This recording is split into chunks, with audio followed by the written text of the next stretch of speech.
नमस्कार, आप देख रहे हैं सोशल न्यूज़। सोशल न्यूज़ में बीजेपी को लेकर बात करना ज़रूरी है क्योंकि बीजेपी के ऊपर ये इल्ज़ाम लगता रहा है कि वो तमाम राज्यों में जो विधायक हैं उनको तोड़कर अपनी सरकार बनाने में माहिर है। महाराष्ट्र में इसका नमूना हम लोगों ने देखे, हालांकि सरकार चल नहीं पाई और कुछ दिनों में गिर गए, लेकिन उसके बाद जिस तरह से मध्य प्रदेश में पूरा खेल हुआ है, 22 विधायकों को तोड़कर जो शिवराज को एक बार फिर जो सीएम बनाया गया मध्य प्रदेश का, उसको लेकर एक लगातार जो सोशल मीडिया से लेकर और तमाम जो लोग हैं, सियासी जो जानकार हैं, वो यही कहते रहे कि बीजेपी की नीयत साफ नहीं है। वो हर राज्य में अपनी सरकार चाहती है, लेकिन इस बार जो खबर निकलकर सामने आ रही है वो बीजेपी के लिए बड़ा झटका साबित हो सकती है। दरअसल अगर देखें तो बीजेपी मणिपुर की से खबर आ रही है, जहां पर सरकार के ऊपर जो मणिपुर सरकार है उसके ऊपर संकट के बादल अब मंडराने शुरू हो गए हैं। क्योंकि बात करें तो बीजेपी के 3 विधायक यानी कि सुभाष चंद्र और टीटी और सैमुअल जो है अब कांग्रेस में जाते हुए नजर आ रहा है, यानी कि बीजेपी से उन्होंने अपना पत्ता साफ कर लिया, यानी कि दामन छुड़ा लिया है बीजेपी से।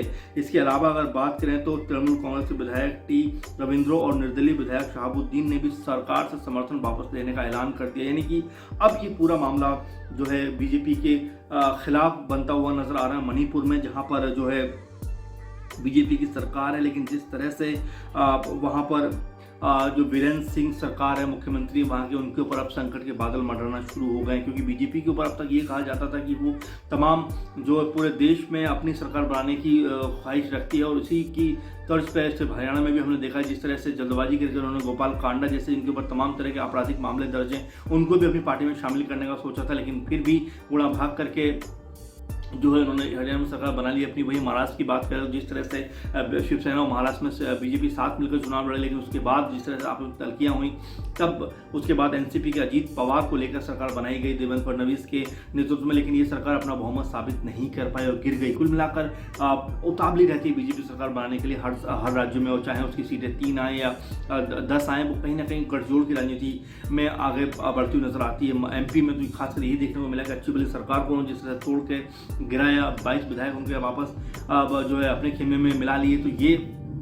एक बड़ा उनके साथ प्लस पॉइंट है कि सारी पार्टियां कहीं ना कहीं उनके आगे या उनके साथ में शामिल होती हुई नजर आती हैं। लेकिन जिस तरह मणिपुर में अब ये पूरा खेल होता हुआ नजर आ रहा है, यानी कि 3 विधायकों ने जिस तरह इस्तीफा देकर कांग्रेस के पाले में अपनी जगह बनाई है, वो अब बड़ा सवाल खड़ा कर रही है कि क्या आने वाले दिनों में बीजेपी की स्थिति मजबूत नहीं रह पाई, क्योंकि लगातार जिस तरह से बीजेपी कई मसलों पर घिरी हुई, चाहे कोरोना की बात करें, चाइना का हालिया मामला की बात करें, जिसमें बीजेपी को लगातार बैकफुट पर नजर आ रही है और लगातार फ्रंट पर आती हुई नजर नहीं आ रही है, और पीएम मोदी से खामोश है, उसको लेकर तमाम तरह के सवाल उठाए जा रहे हैं। खुद राहुल गांधी ने भी, जो कांग्रेस नेता, उन्होंने भी सवाल उठाए थे। इसके अलावा तमाम और भी नेता वो भी सवाल उठाते हुए नजर आ रहे हैं। लेकिन क्या अब बीजेपी के ऊपर संकट के बादल मंडराते हुए नजर आ रहे हैं? आने वाले दिनों में जब बिहार में चुनाव होगा, उसके बाद बंगाल में चुनाव होगा, तो क्या बीजेपी को वो बहुमत मिल पाएगा जो अब तक तमाम राज्यों से मिलता रहा है, या तमाम जो है कई राज्यों में अभी भी उसकी सरकार है, तो क्या वो बहुमत मिल पाएगा, क्या वो सीटें मिल पाएंगे ताकि अपनी सरकार वो कायम रख सके? खासकर बिहार की अगर बात करें, जहां पर नीतीश जी के साथ सरकार बनाकर चल रहे हैं, तो कुल मिलाकर अभी बड़े मसले बनते हुए नजर आ रहे हैं। लेकिन हाँ, मणिपुर से एक बड़ा झटका है बीजेपी के लिए कि वहां पर जो है एक तरीके से बीजेपी की सरकार संकट में घिरती हुई नजर आ रही है, क्योंकि अब जिस तरह से जो कम से कम 5 विधायक टूटे हैं बीजेपी से, 3 विधायक टूटे हैं बीजेपी से, उसके अलावा जो और भी लोग हैं वो भी इस्तीफा दे रहे हैं, तो ये अब जो संकट के बादल हैं बीजेपी सरकार को मंडराते हुए नजर आ रहे हैं। वीरेंद्र सरकार जो है वो अब उसके ऊपर संकट मंडराता हुआ नजर आ रहा है अल्पमत में होने का। तो क्या वाकई बीजेपी सरकार बचा पाएगी? आप जरूर अपने कमेंट में अब जो कमेंट बॉक्स में कमेंट लिखकर बताइए, और साथ में ये भी बताइए कि आने वाले दिनों में बीजेपी की जो तमाम जगह जो चुनाव होने वाले हैं उसमें क्या स्थिति होने वाली है। और लगातार आप इसे देखते रहिए सोशल न्यूज़। नमस्कार।